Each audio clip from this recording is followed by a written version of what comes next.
Many men have recently been asking how the hell Pete Davidson scores all these women. I mean, look at him. He's an average-looking, perpetually complaining stoner. Maybe even below average. And this is where I realized just how many people got it all wrong. So what sets him apart and why does he change them so often? Well, today I'll attempt to shed some light on this age-old mystery, tear down those rose-tinted glasses from your faces and tell you just how you can do better. I'm not gonna go over the list of women that he's dated because all of you guys have Google, so look it up. Though the exact names are not as important as the fact that all of these women are way out of his league, and often enough these women are even more famous and more established than he is. So first off, his secret beyond the obvious that he himself is rich and famous lies in the understanding of the concept of female gaze. Now, female gaze essentially refers to the way women perceive themselves and are portrayed as seen through the lens of other women. It acknowledges women as multifaceted individuals with emotions and intelligence. Rather than focusing solely on outward appearances, the female gaze values what actually lies within. Many men strive to be as appealing as possible to women, often fixating on all of the wrong things. They believe that muscular physiques and impeccably styled hair are what actually attracts women. Think of heartthrobs like Ryan Reynolds, Channing Tatum, and Brad Pitt. I mean, there's no denying that all of these possess conventional attractiveness and women appreciate their looks as well as their fame and their money.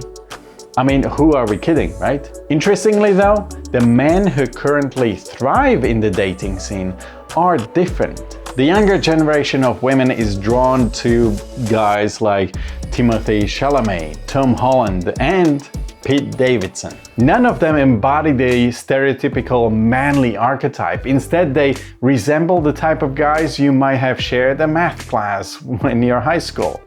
And that is precisely the point. I would even go as far as to say that most of these men would be able or willing to provide zero safety to their girlfriends should push come to shove.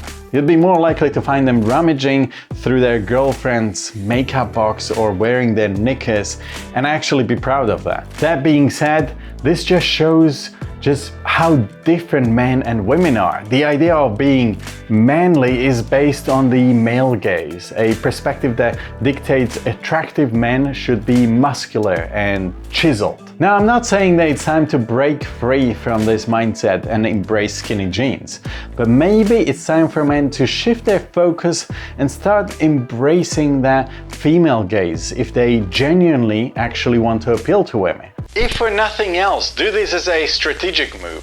I mean, if you get down to brass tacks, it's only smart to do what works, whether you use psychology or you follow the latest trends. But back to Pete Davidson. Consider the words of Emily Ratajkowski when she shared why Pete Davidson is attractive. He's vulnerable, he's lovely, his fingernail polish is awesome.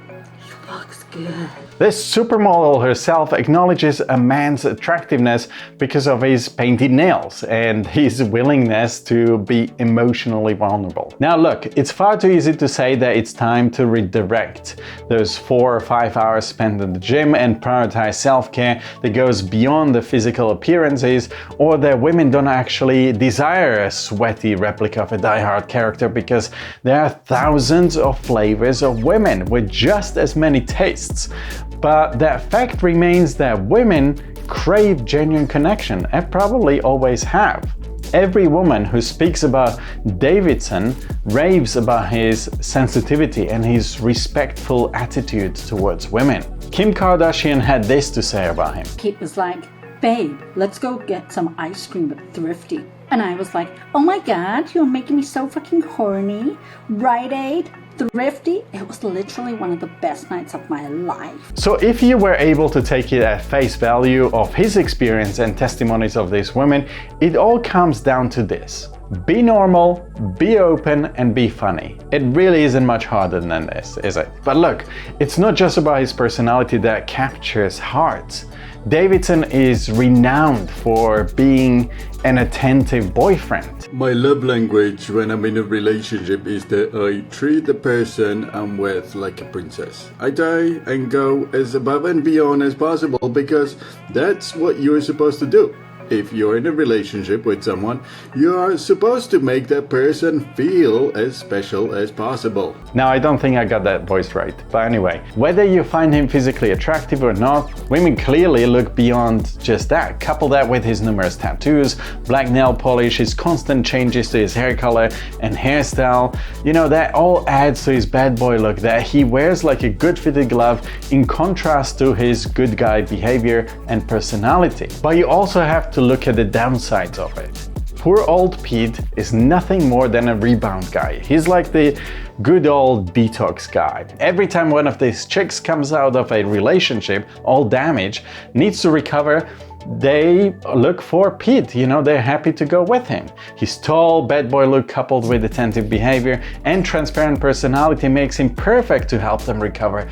But that transparency, lack of mystery, something that would perhaps challenge the woman, keep her on her toes and keep surprising her, and I'm not talking about gifts now, is also the reason why they'll all grow tired of him and why he's unable to keep them. So there you have it. 2 lessons for you today, really. I guess I'll see you in the next one. Bye.